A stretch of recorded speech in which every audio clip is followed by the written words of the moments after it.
अब वो पहला सवाल जो आपका बनता है ना, वो यही बनता है कि आप रूटीन में आपको इरेक्शन होती है या नहीं होती। तो अगर तो रूटीन में इरेक्शन होती है, उसको पहले होती थी, या मॉर्निंग इरेक्शन होती थी, या वैसे कोई थॉट्स आए या फीलिंग आए तो उसको इरेक्शन होती थी, तो इसका मतलब है कि उसको इरेक्शन तो होती है।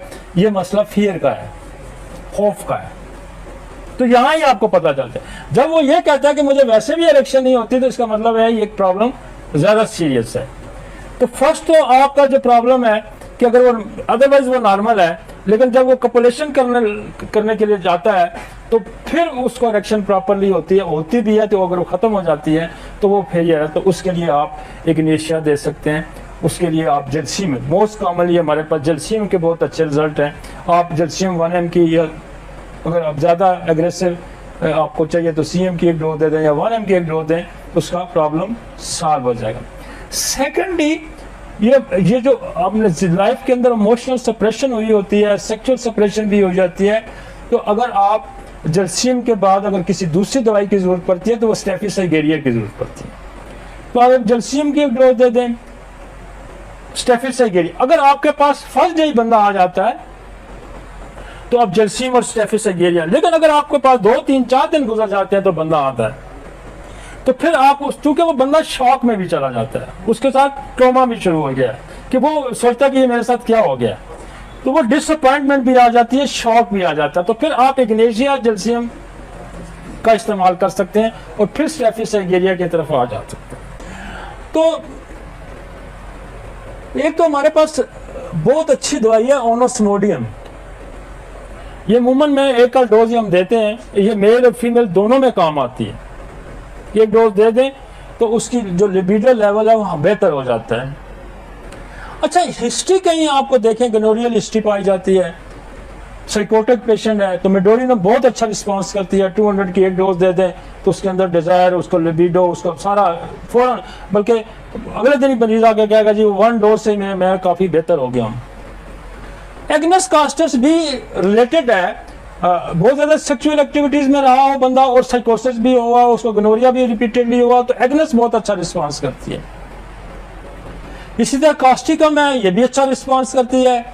ब्राटाकार्ब अच्छा रिस्पांस करती है। ग्रेपफ्रूट जो है, ये भी जो है आपकी जो सेक्सुअल क्विक डिस्चार्जिंग है और लो लिबिडो है, तो ग्रेपफ्रूट जो है आपका जो उसके क्विक डिस्चार्जिंग है, या टाइम पीरियड जो उसका कम होता है उसको बेहतर कर देती है।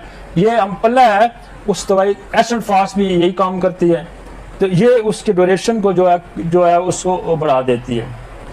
अब हमारे पास एक और दवाई है स्टेफिसाइगेरिया, जिसका मैंने पहले भी जिक्र किया है। तो वो जो इमोशनल सप्रेशन, उस पर दबाव है जज्बात का, कि वो अपने जज्बात का उसके सामने इजहार नहीं कर सकता, उसके साथ बोल नहीं सकता, तो वो मसाइल अगर आते हैं, वो रीजन, वो पॉजिटिव फैक्टर बनता है, तो स्टेफिसाइगेरिया जो है वो उसको दूर कर दे। अच्छा, एक और दवाई है न्यूफरलेट। ये न्यूफरलेट जो है ये भी सेक्सुअल डिजायर को भी इंक्रीज करती है, लिबिडो को भी इंक्रीज करती है।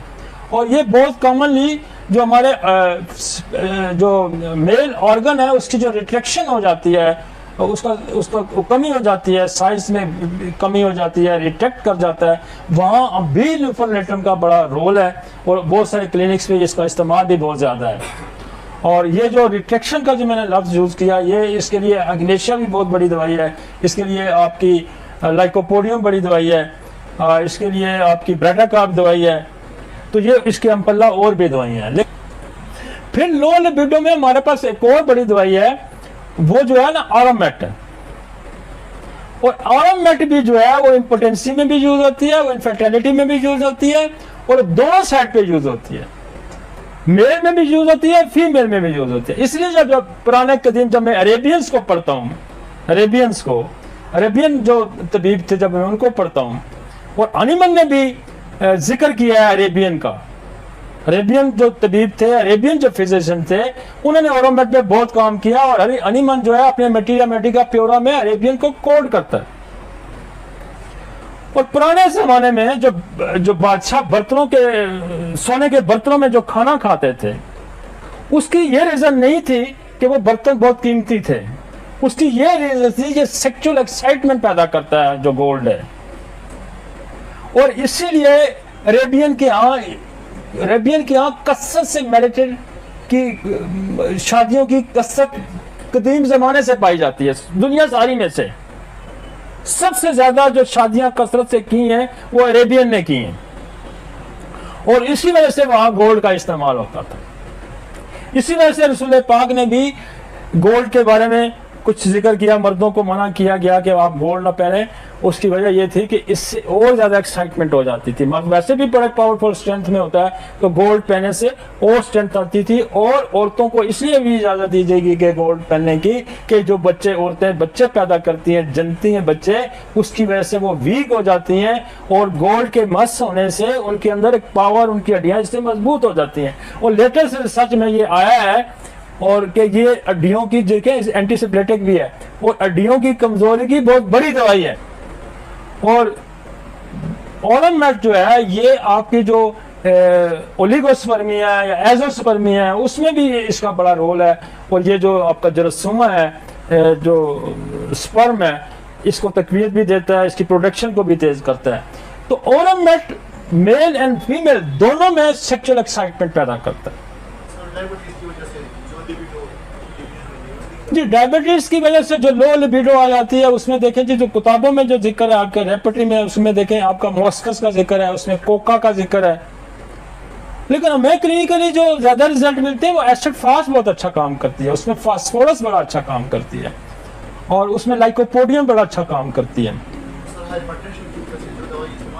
हाइपरटेंशन की वजह से बहुत सारे जो लोग हैं जो बीपी ब्लड प्रेशर की दवाइयां खाते हैं, उसके अंदर भी जो है वो लो लिबिडो हो जाती है और इम्पोटेंसी हो जाती है इन द लॉन्ग रन उसको इस्तेमाल करने से। तो उसके लिए है कि ऐसे लोगों को आप नक्स व मीका का इस्तेमाल करवाएं, और जो भी दूसरी मेडिकेशन की तरफ से आते हैं उनको नक्स व मीका जरूर को इस्तेमाल कराएं, और बाकी फिर आप यही दवाइयाँ इस्तेमाल करें। अगर शुगर कॉज है, पॉजिटिव फैक्टर है, तो उसमें मास्कस का रोल है, कोका का भी है। एसिड फास्ट मुझे ज़्यादा अच्छा रिजल्ट देती है उसमें। हाँ जी, आप 200 की डेली डोज कर दें, सीएम 15 दिन बाद महीने में एक डोज दे दें। हाँ, उसको मैं कर भी रहा हूँ। उसको मैं हमारे पास देखें, हमारे पास मैंने पहले भी जिक्र किया कि इसमें हमारे पास देखिए मेंटली जो हमारे पास बहुत ज़्यादा अच्छी दवाइयाँ काम करने वाली हैं, जैसे एसिड फास्ट बहुत अच्छा काम करती है, कैलेडियम बहुत अच्छा काम करती है, लाइकोपोडियम बहुत अच्छा काम करती है, ग्रेफाइट बहुत अच्छा काम करती है, जर्सीनियम बहुत अच्छा काम करती है। आपको किताबों में और भी दवाइयाँ मिलेंगी, जैसे टाइटेनियम का जिक्र है, लेकिन वो हमारे पास मेरी प्रैक्टिस में कोई बेहतर रिजल्ट उसने नहीं दिए। लेकिन हमारे पास जो रिजल्ट है सबसे ज़्यादा एसिड फास्ट के रिजल्ट है। सल्फर आज एंटी सोरक, आप उसको सल्फर देखें जी, सल्फर तो अजीब गरीब दवाई है, इसके बारे में ये मैं नहीं कह सकता, बल्कि कैंट ने इसके बारे में खूबसूरत जुमला लिखा हुआ है कि अगर कोई इसको गलत भी देता है तो मैं ये नहीं कह सकता कि तूने गलत दी है।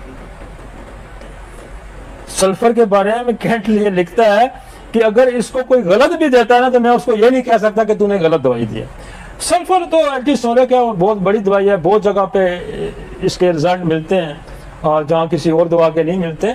लेकिन सल्फर तो आप गाय इन दवाओं के साथ दे सकते हैं, आप एज ए इंटरकरेंट रेमेडी के भी दे सकते हैं। अब देखिए यहाँ जो मेल एंड फीमेल की मेंटल कैपेबिलिटी जो है, मेंटल मुताबिकत जो है वो बड़ी अहम है। अगर औरत डोमिनेटिंग है और मर्द डोमिनेटिंग नहीं है तो वहां भी क्विक एजुकेशन के ज्यादा चांसेस हैं। तो वहां आपको फिर जलसीम, इग्नेशिया, स्टेफिसेगेरिया ये देनी पड़ेगी, ताकि उसकी जो वो लेवल है वो लेवल को भी बराबर करना है। ये वो जो बारीकी की चीज है कि वो लेवल ही नहीं है, फैमिली स्टेटस वो नहीं है, एजुकेशनल स्टेटस वो नहीं है, मेंटल स्टेटस वो नहीं है, तो वहां भी क्विक एजुकेशन ज्यादा होगी। समझ आई आपको मेरी बात? तो वहां उस माइंड को बढ़ाना है, उस मेंटल स्टेटस को बढ़ाना है, उस माइंड के अंदर जो वीकनेस है, जो कमजोरी है, उसको बेहतर करना है, जो जिसको कहते हैं असासे कमतरी को इंप्रूव करना है। तो उससे भी ये जो आपका क्विक, लेकिन फिजिकली एस्टोफाज is a very strong medicine, graphite is a very strong, graphite बहुत ज्यादा स्ट्रॉन्ग मेडिसिन है।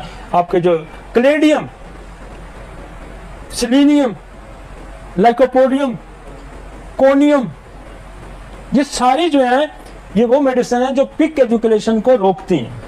वो प्रोडक्शन का मामला है, और वो प्रोडक्शन का जो मामला है वो ये है कि वो सीमेंट बनता ही कम है, या वो वहां पर आपको यहाँ भी मैं उसको डिस्कस कर, वहां आपको एक्सरे बहुत सपोर्ट करेगी। एक्सरे,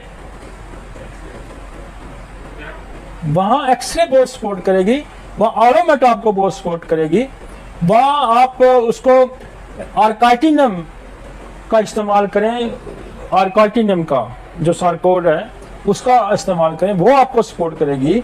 वहाँ एग्नेस कॉस्टस आपको सपोर्ट करेगी। एग्नेस कॉस्टस जो सीमेंट प्रोडक्शन को इंक्रीज करती है, एंड एग्नेस कॉस्टस आपकी मिल्क प्रोडक्शन को इंक्रीज करती है। तो वहाँ वो दवाइयाँ इस्तेमाल करेंगे, वहाँ लाइकोपोडियम का इस्तेमाल करेंगे जहाँ सीमेंट जो है वो कम बनता है। लेकिन एक्सरे के बगैर, एक्सरे अगर आप शुरू में दे देंगे तो इन दवाइयों का इस्तेमाल करेंगे तो प्रोडक्शन बेहतर हो जाएगी।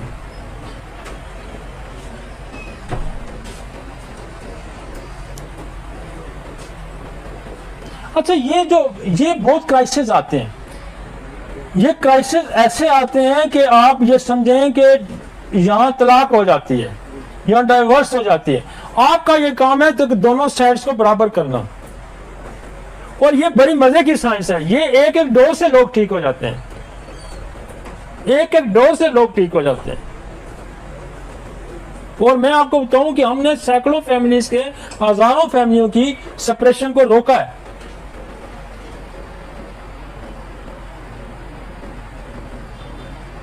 और ये जब प्रॉब्लम क्रॉनिक हो जाता है ना, जब थोड़ा बढ़ जाता है, कुछ दिन गुजर जाते हैं, फिर इस एलिमेंट के साथ शॉक सदमा ऐड हो जाता है, वहां फिर आपको इग्नेशिया की जरूरत पड़ेगी। वो रूटीन में रोज इग्नेशिया आपको रोज डेली आपको देनी पड़ेगी। 200 में रोज खिलाएं उसको, रोज खिलाएं, ताकि वो ट्रॉमा से भी, क्योंकि रोज वो ट्रॉमा फेस करेगा, रोज वो डिप्रेस होगा, तो फिर आपकी जो फिजिकल मेडिसिन है वो भी काम नहीं करेंगी।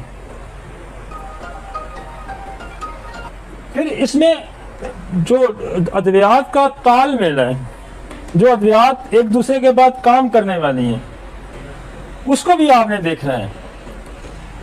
उसको जैसे देखें, एसिड फॉल्स के साथ चाइना अच्छा जाती है, एसिड के फॉल लाइको जाती है, सेलेनियम के साथ लाइको जाती है, एग्नेस के साथ लाइको जाती है, क्लेडियम के साथ लाइको जाती है, काली कार के साथ लाइको जाती है। तो लाइको कहाँ कहाँ जाती है? और अगर इसमें आप एक मरकजी किसी दवा को निकालें ना, तो आप लाइको को निकालें, और लाइको के साथ अगर वो रिस्पॉन्स, अब लाइको के बाद अगर आप सल्फर दे देते हैं तो आपका रिजल्ट और अच्छा आ जाएगा। बाद दफा लाइको काम नहीं करती, हम स्टोन में भी देखते हैं और भी बहुत सारी जगह देखते हैं कि लाइको दी, उसने काम नहीं किया, आपने सल्फर लगा दी, काम हो जाएगा। एग्नेस लाइको बड़ा अच्छा काम करती है, क्लेडियम लाइको बड़ा अच्छा काम करती है, लाइको सेलेनियम बड़ा अच्छा काम करती है, क्लेडियम सेलेनियम बड़ा अच्छा काम करती है। तो ऐसी सूरत हाल में यह है कि आप कंप्लीमेंट्री मेडिसिन का ऑर्गेनम में इसकी, अगर तो आइडियली तो यह है कि आपके पास कोई बिल्कुल क्लियर कोई मेडिसिन निकल आए। जैसे मैंने कहा ना, अब ये ट्रॉमा शुरू हो गया, तो ट्रॉमा शुरू हो गया तो आपको साथ ही आप फर्ज करें उसकी लाइकोपोडियम ही बनती है, फर्ज करें उसकी क्लेडियम ही बनती है, और फर्ज करें उसकी एग्नेस कॉस्टस ही बनती है, तो फिर साथ ट्रॉमा आ रहा है। ट्रॉमा को साथ अब तो पॉजिटिव फैक्टर बढ़ गया है। एक तो बंदा इम्पोर्टेंस था, ऊपर से शॉक आ गया, तो पॉजिटिव फैक्टर बढ़ गया। लिहाजा आपको इस बात की इजाजत है कि जब पॉजिटिव फैक्टर बढ़ गया तो दूसरे को भी एड्रेस करें, और जब वो नॉर्मलाइज होगा तो इग्निशन को हटा दें, उसको हटा दें। लेकिन ये जो कॉम्प्लीमेंट्री का तस्वर है, इसको मद्देनजर जरूर रखें। जैसे मैं चूंकि उसमें होता हूँ, बहुत ज्यादा रश में फंसा होता हूँ, और ये केसेस भी आते हैं, हम इनको एड्रेस भी करते हैं, तो हम सिंपली हम क्या करते हैं जी, हम लिबिडो इंक्रीज करने के लिए हम सोडियम की एक डोज दे देते हैं। हम उसकी स्ट्रेंथ को बढ़ाने के लिए हम लाइकोपोडियम दे देते हैं। हम उसकी ड्यूरेशन को कंट्रोल करने के लिए हम एसिड फास दे देते हैं। हम ग्लैंड की सिक्रीशन को इंक्रीज करने के लिए, जैसे आपने पहले भी सवाल किया, आयोडीन का मैं बहुत इस्तेमाल करता हूं। आयोडीन जो है वो ग्लैंड की सिक्रीशन को इंक्रीज कर देगा, टेस्टिकल ग्लैंड की सिक्रीशन को इंक्रीज कर देगा। जब सिक्रीशन इंक्रीज होगी तो उसकी लिबिडो भी बढ़ जाएगी, उसकी इंपोटेंसी भी ठीक हो जाएगी, बहुत सारी। तो हम तो यूं करते हैं कि हम ओनोसोमोडियम एक कुछ प्रॉपर पे दे दी, लाइकोपोडियम स्ट्रेंथ के लिए दे दी, ड्यूरेशन बढ़ाने के लिए हमने लाइकोपोडियम दे दी, या उसको तो सिक्रीशन इंक्रीज करने के लिए हमने आयोडीन। तो ये सारी कॉम्प्लीमेंट्री एसिड, लाइको और आयोडीन आपके में बहुत चलती है। लाइको की कॉम्प्लीमेंट्री आयोडीन, आयोडीन की कॉम्प्लीमेंट्री लाइको है। तो इस तरह से बड़ा हम तो बड़ी शॉर्ट ली, लेकिन जैसे स्टेफिस जेल्स जब फियर वाले आते हैं तो मैं एक जो जेल्स की दे दूंगा, एक स्टेफिस एगेरिया की दूंगा और 2 डोजेज देंगे। अच्छा, बहुत सारे लोग आते हैं जी हमारी इरेक्शन होती है, लेकिन शॉर्ट इरेक्शन होती है, जब हम पेनिट्रेट करते हैं तो हम रिलैक्स कर जाते हैं, तो क्लेडियम बहुत अच्छा काम करती है, तो हम क्लेडियम की एक डोज दे देते हैं। तो उससे तो जब बंदा इस फियर से, इस खौफ से रूटीन में आ जाता है तो नॉर्मलाइज हो जाता है। चाहे जाके कोई 2, 4, 10, 5 केसेस आपके 100 में से अगर फंसते हैं तो उसको आप मैथमेटिकली दे सकते हैं। कई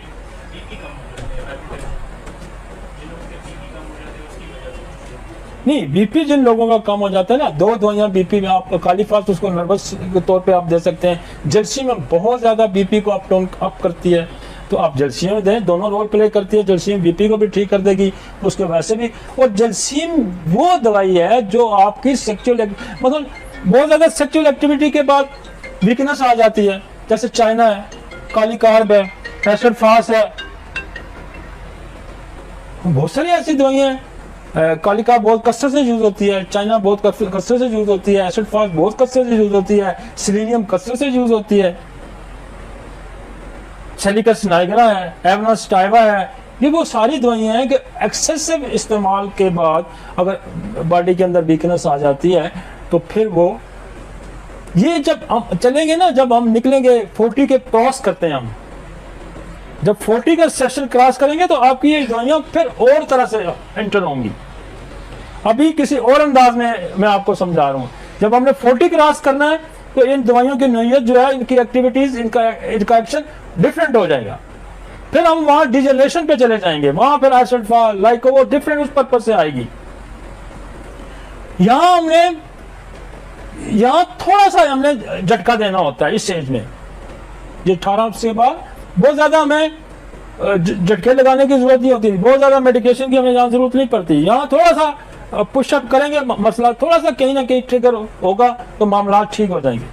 मामला जब हमारे बढ़ेंगे तो वो जाकर हम 40 जब क्रॉस करेंगे तो फिर मामला बढ़ेंगे। यहाँ आपको एक कोई आप अगर की पॉइंट बंदे का समझ जाते हैं तो यूं एक डोज क्लियर करती जाएगी। जैसे फियर को जर्सीम, स्टेफिस है या क्विक शॉर्ट इरेक्शन, डिमेनिश हो जाना, क्लेडियम है, सेलेनियम है, तो ये जब ये थोड़े उस पर निकलती जाएंगी, चलती जाएंगी। और हमें ये जो हमारी दवाइयाँ हैं, लाइकोपोडियम है, एसिड फास्ट है, क्लेडियम है, सेलेनियम है, कोनियम है। अब कोनियम जो है ओल्ड एज की भी दवाई है, कोनियम उन लोगों की भी दवाई है जो सेक्सुअली एक्टिव रहते हैं फिर इनएक्टिव हो जाते हैं, उनकी भी दवाई है। कोनियम हमारे नौजवानों की भी दवाई है। नौजवानों की इसलिए दवाई है कि उनकी एक नॉर्मल इमोशनल डिजायर्स होती हैं, वो फिल नहीं होती, तो वो कोनियम का शिकार होते हैं, वो कोनियम का शिकार होते हैं और उन्हें कोनियम हमें देनी पड़ती है। तो ये जो 15-20 सारी दवाइयां हैं जो सेक्सुअल एक्टिविटीज में यूज होने वाली हैं, इनको अगर आप थोड़ा पढ़ लें, जिस तरह मैं डिफरेंशिएट कर रहा हूँ इस तरह आप समझ लें, तो ये सारा मामला इधर सेटल हो जाते हैं। तो देखें, बहुत दफा जेनेटिक डिसऑर्डर्स भी आ रहे होते हैं, मैथमेटिक डिसऑर्डर भी आ रहे होते हैं। आप एक्सरे का एक डोज का शुरू में इस्तेमाल करा दें, आप कार्सिनोसन का एक डोज यूज करा दें, और मोस्ट कॉमनली जो आपका मेडोलिनम है उसका, चूंकि साइकोटिक पेशेंट होते हैं वो भी आखिर में इम्पोर्टेंट होते हैं, उसका आप इस्तेमाल करा दें। और ये इस तरह के जो इंटरकरेंट मेडिसिन हैं इसका आप यहाँ इस्तेमाल करवाएंगे।